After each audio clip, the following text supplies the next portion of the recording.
T.A. Spalding. James Dyson. Troy James McCormick. Smith.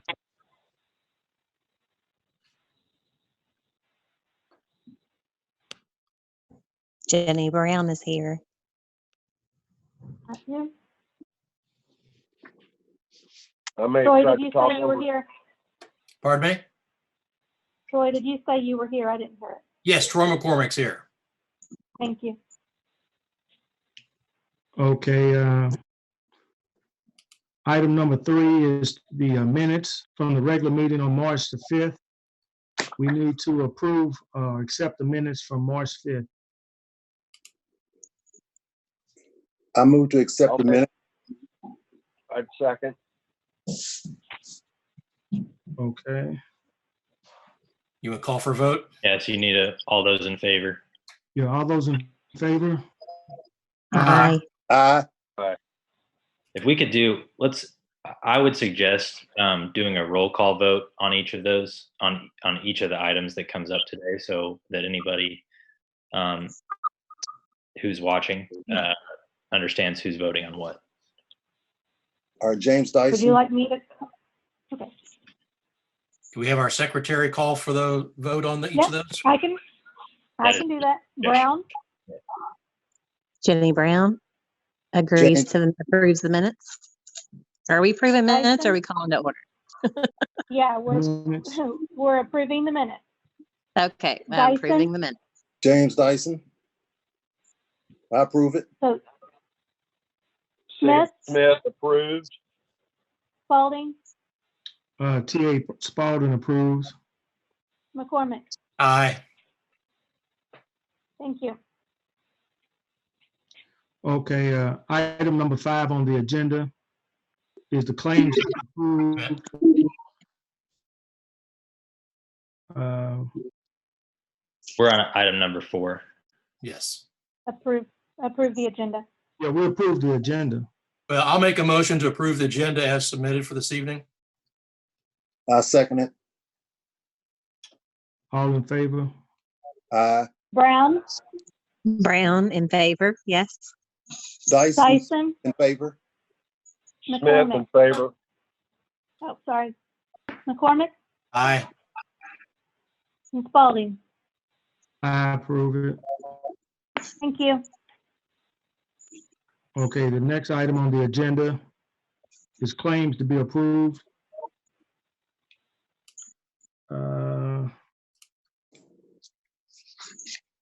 I don't think we have any claims to be approved. There were no claims submitted for this meeting. All right, no claims. Okay, so next on the agenda is item number 6 is new business discussion of vacancy in rank of sergeant and written request from Chief Grant to vote to fill the vacancy.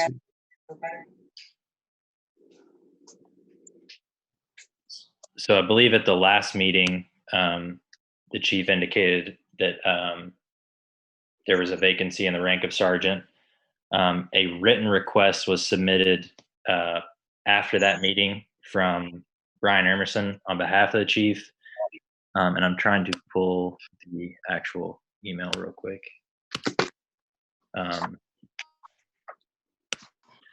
But so if you'll go to the 2018 promotions list, sergeant, it's going to be the bottom half of the first page.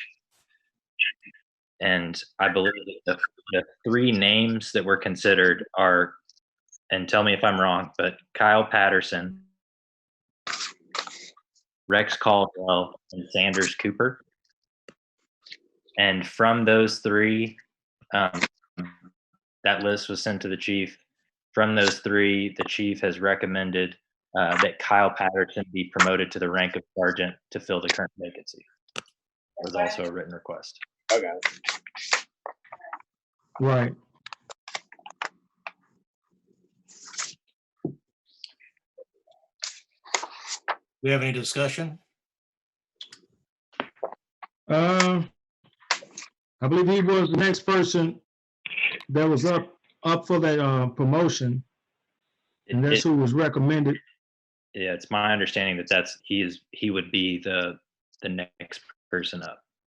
Right, because on the list I have, he was number 3, but I think the 2 people above him were already promoted, Correct. which was Lance Beard and Eric Northern. Yes. Yes. Okay, so, And I believe that Chris Dickey was also promoted Right. That's what I was gonna say. in the last. Okay. So just so everybody understands, you get a list when a vacancy occurs, the chief makes a written request to the board for promotion. That was done. He gets a copy of the certified list of the next 3 names. And from those names, he requests that one of those 3 be promoted to that rank.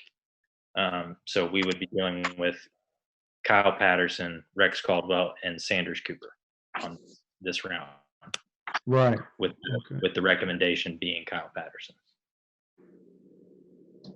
okay.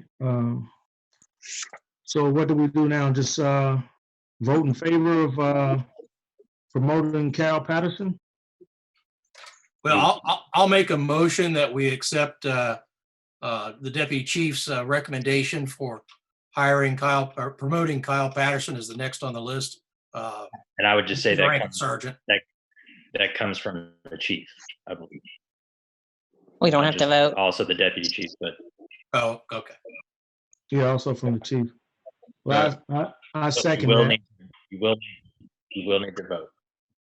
And I would suggest another roll call vote. Okay. So it was seconded by Smith, is that correct? That was Spalding. Oh, Spalding. sorry about that. Thank you. Brown, Brown approves. Dyson, Approves. Dyson approves. McCormick, Aye. Smith, Approves. Spalding. I approve. Thank you.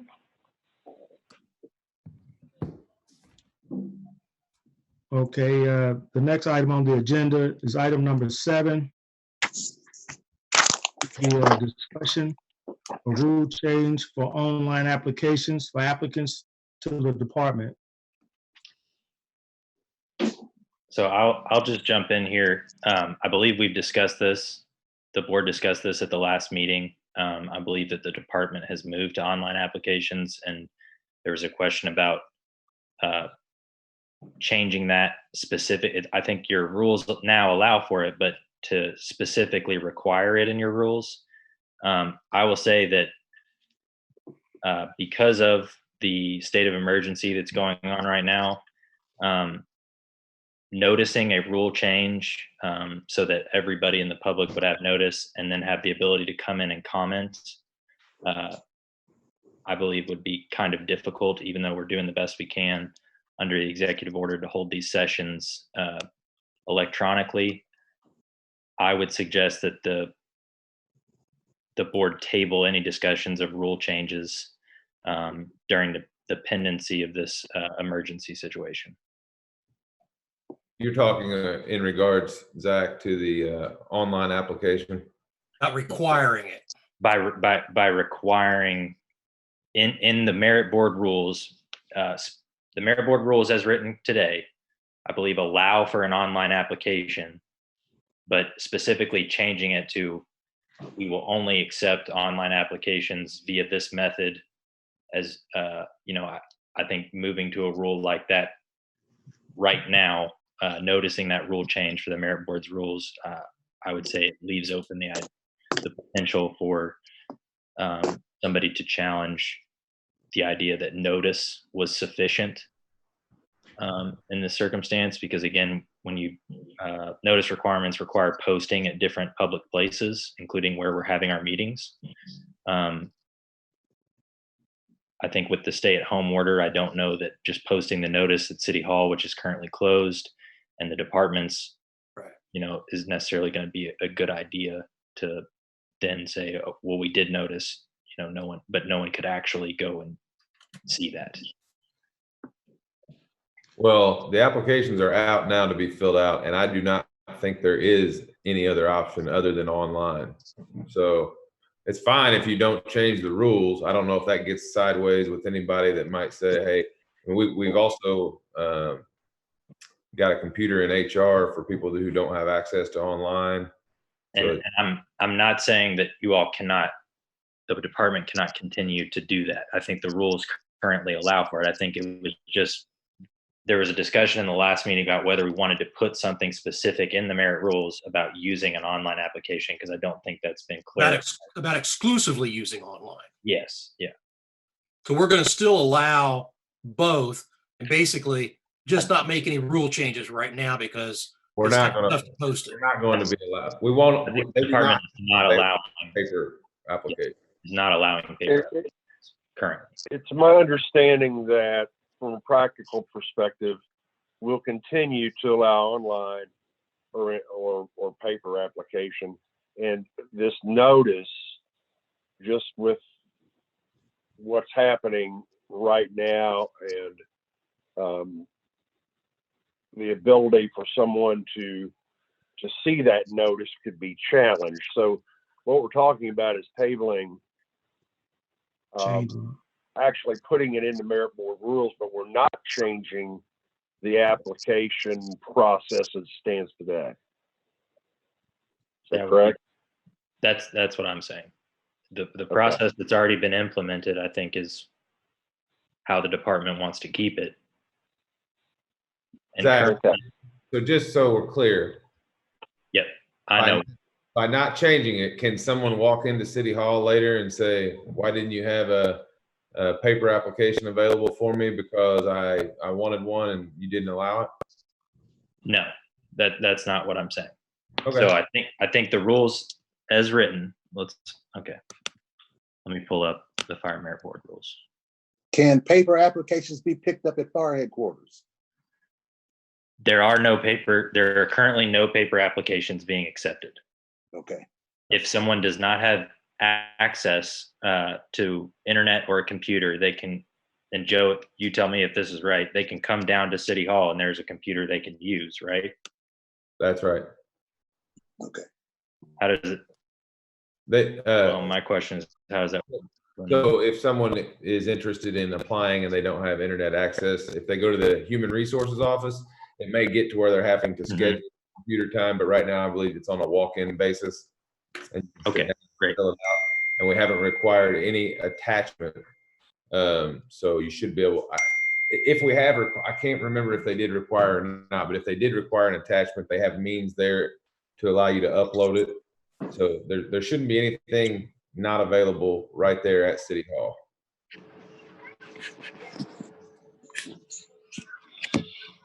Not to throw another wrinkle in this whole thing, but now we are facing the possibility of having an application period without having that computer available to the public. That's one of my questions, but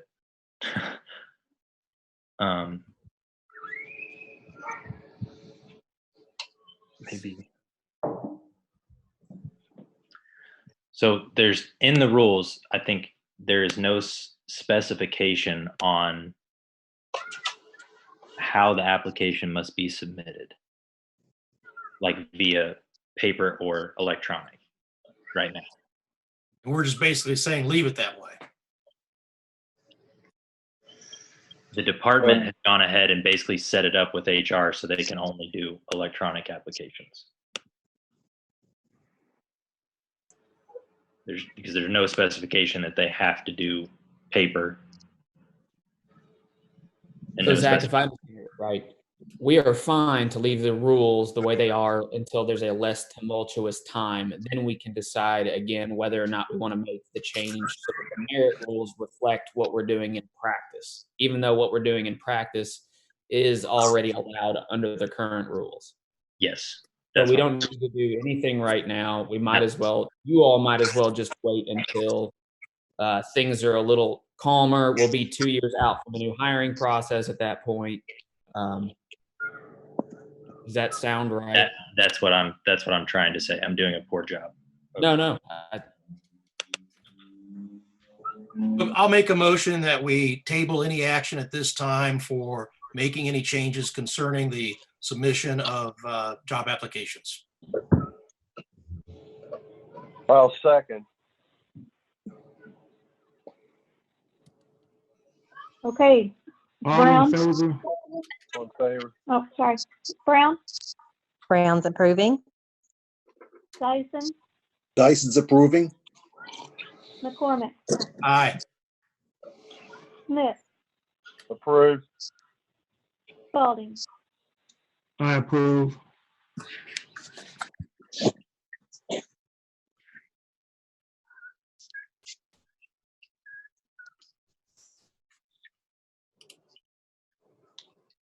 Okay, next on the agenda is item number 8.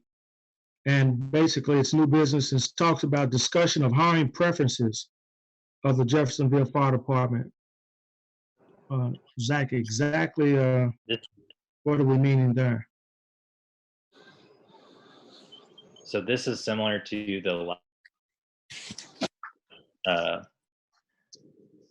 at the chief's request, putting additional, potentially putting additional categories of hiring preferences into the merit rules. So right now, we just did the change for veterans who are honorably discharged or currently serving, and for children of members of fire and police whose parents died in the line of duty. There was a discussion about whether there could be additional categories added to that. I would say for the same reasons stated in the item number 7, I would suggest tabling any discussion about this until, people who might be affected by this, specifically applicants or people within the department who have a strong desire to speak on it, have the ability to come to a meeting and voice those concerns or, support for any changes. Okay. Then I'd like to make a recommendation that we table this until further notice. So I would take a vote on the tabling. I don't know if we did that for number 7, but We did, but I'll second this one so that we can take a vote. Okay. So on this one, Brown, Brown approves. Dyson, Dyson approves.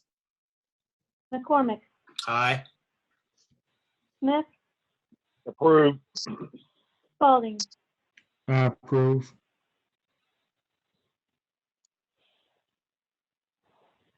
Okay, on the 9th item on the agenda. Next is the attorney's comment. I have nothing. I want to thank everybody for, responding to my emails this past week and figuring out how to do this. I had no idea how this was going to work, but it seems like everybody's been able to participate. So I just want to thank the members of the board and Joe and Brian and anybody else, who can participate via Facebook. And everybody stay safe.